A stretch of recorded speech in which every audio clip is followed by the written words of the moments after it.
que de passer le temps dans la présence de Dieu. Aujourd'hui, il y a beaucoup de gens qui ont des esquisses dans leur esprit. Ils disent que voilà, le Seigneur va me comprendre. Je n'ai pas eu le temps de pouvoir prier parce que je travaille, parce que je fais ceci, parce que je fais ça. Il y a des gens qui croient comme ça, qui pensent comme ça, que le Seigneur va leur comprendre. Rappelez-vous de notre bien-aimée Marthe. Elle avait cru comme nous aussi là, qui pensent que voilà, le Seigneur va nous comprendre. Voilà, parce que nous sommes, c'est le travail qui nous empêche. Voilà, parce que je fais ça, parce que cela m'empêche de pouvoir prier. On pensait aussi comme Marthe. Marthe disait, ne voulait pas rester dans la présence de Dieu pour écouter la parole. Il s'est donné aux soins domestiques, aux besoins domestiques.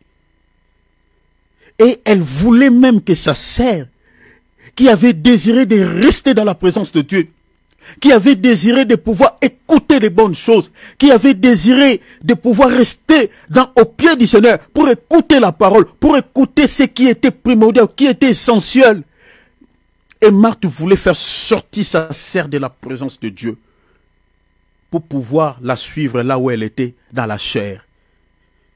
Elle est venue auprès du Seigneur, elle dit, Seigneur, Seigneur, cela ne te dit rien, cela, tu ne t'inquiètes pas. Regarde, Marie, ma soeur, depuis que je suis ici, je suis seule. Est-ce qu'elle ne peut pas venir m'aider? Le Seigneur lui dit, Marthe, Marthe, tu t'inquiètes pour beaucoup de choses. Pour beaucoup de choses, comme moi et toi. On s'inquiète pour beaucoup de choses. Si on pouvait regarder ce qui est dans la pensée de chacun de nous ici. Oh, chacun de nous allait dire, toi aussi tu raisonnes comme ça. Ah bon, je croyais que je suis seul. Hein? Et toi aussi tu as plein de dossiers comme ça. On s'inquiète pour beaucoup de choses. Beaucoup de choses. Nous sommes comme Marthe. Mais le Seigneur a dit, tu t'inquiètes pour beaucoup de choses. Mais qu'est-ce que le Seigneur a dit à Marthe? Il y a une seule chose qui est l'essentiel. Il n'y en a pas beaucoup. La majorité des choses qui nous inquiètent, ce ne sont pas des choses essentielles. Hein?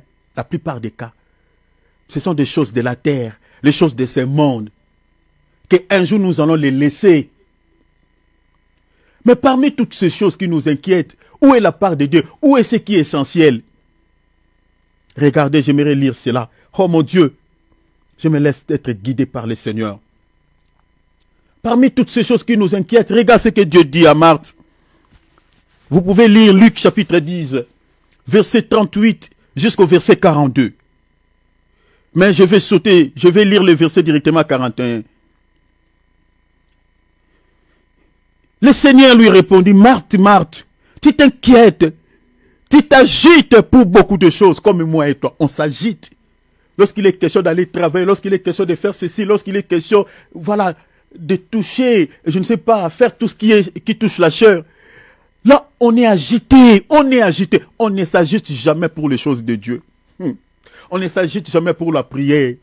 Longtemps, il y avait des chrétiens, lorsque tu viens leur rendre visite, ils t'accueillent d'abord par la prière. Mais aujourd'hui, cela a disparu. Dans nos maisons, ça a disparu. Les chrétiens sont devenus purement charnels.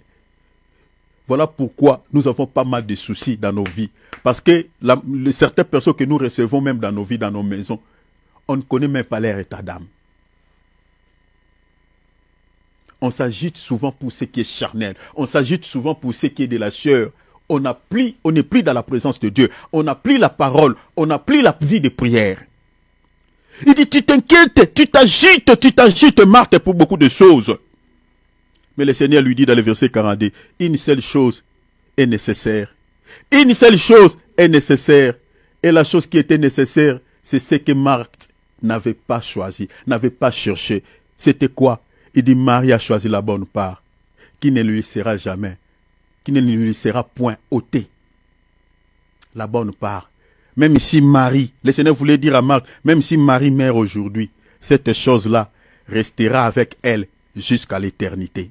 Il dit, mais toi là, si tu décèdes aujourd'hui, c'est fini pour toi. Il n'y a plus d'espoir, il n'y a plus d'espérance, il n'y a plus rien.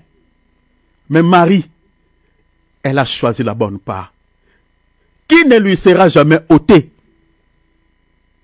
Ça sera avec lui, ça restera avec elle jusqu'à l'éternité. Et cette chose-là, c'était quoi? C'était la parole. La Bible a dit tout passera. Mais la parole du Seigneur ne passera jamais. La parole de Dieu ne passera jamais. Mais bien aimé, c'est ça la bonne part. Désirer la parole. Méditer la parole. C'est ça notre vie. Cette parole, mes bien-aimés, si tu meurs dans la parole, tu meurs dans la présence de Dieu, tu meurs dans la parole, dans la méditation, la parole de Dieu est en toi. Cette parole-là, c'est ça ce qui te sauvera. Si Christ te tarde à venir, c'est ça ce qui te permettra de se réveiller, de ressusciter parmi les morts. C'est ça ce que Jésus voulait dire à Marthe ici. Marie a choisi la bonne part, qui ne lui sera point ôtée. Même si elle meurt, cela restera avec elle jusqu'à l'éternité. Mais toi là, tu n'as rien. Bien aimé, ce n'est pas notre travail qui nous sauvera. Ce n'est pas tout ce que nous sommes en train de faire quant à la chair, mais bien aimé, qui sont essentiels, qui sont nécessaires aux yeux de Dieu. On donne beaucoup plus le temps aux choses, mes bien-aimés, passagères. On néglige ce qui est nécessaire. On néglige ce qui est l'essentiel. Nous avons toujours tendance que le Seigneur va me comprendre.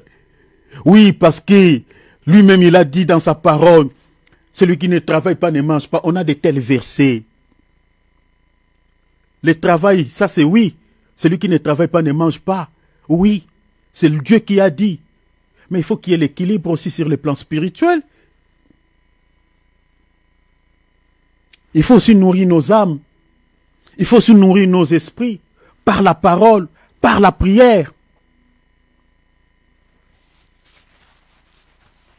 Si on n'a pas, on ne cherche pas ce qui est nécessaire. Si on ne fait pas comme notre sœur Marie, mes bien-aimés, si le Seigneur tarde à venir lorsque nous allons mourir, c'est fini pour nous. C'est fini. Tout ce que nous sommes en train de chercher dans ce monde, mes bien-aimés, nous allons partir avec ça nulle part. Nulle part. Nulle part. On peut acheter des maisons, on peut acheter des véhicules, on peut acheter tout ce qui est dans ce monde. Mais bien aimé, on ira avec cela nulle part. Et nous ne sommes pas les premiers à chercher toutes ces choses qui nous séparent de Dieu. Aujourd'hui, nous sommes séparés de Dieu. On n'est plus dans la présence de Dieu.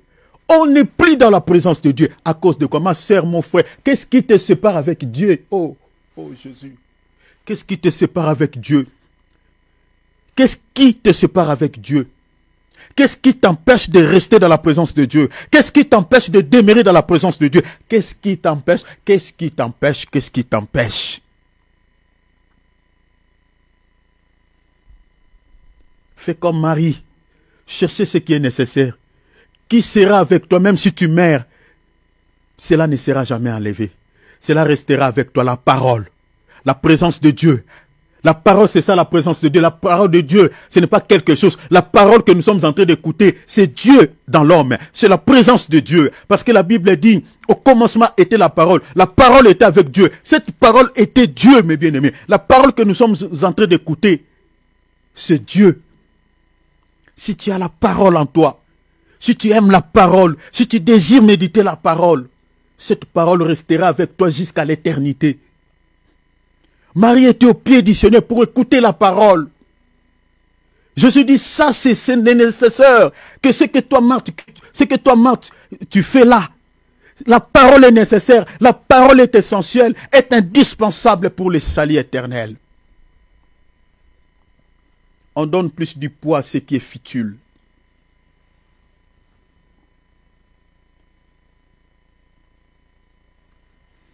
Mieux vaut passer 1 heure. 2 heures, dit-on, dans la présence de Dieu, que de passer 4 ou 5 heures, dit-on, sur les réseaux sociaux, à regarder des balivernes, à s'essuyer, à suer son âme, en regardant des insanités. Nous consacrons plus de temps aujourd'hui sur la toile, nous consacrons aujourd'hui plus de temps sur des choses moins importantes que de rester dans la présence de Dieu. Aujourd'hui, beaucoup de chrétiens, pour pouvoir prier 1 heure, c'est tout un corvée. C'est difficile. 1 heure, c'est compliqué. Beaucoup de chrétiens ne jeûnent plus.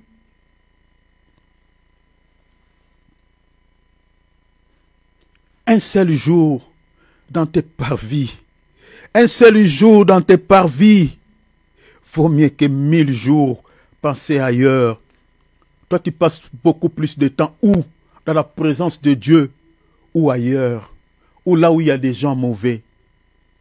Ailleurs, ici, c'est-à-dire en dehors de la présence de Dieu.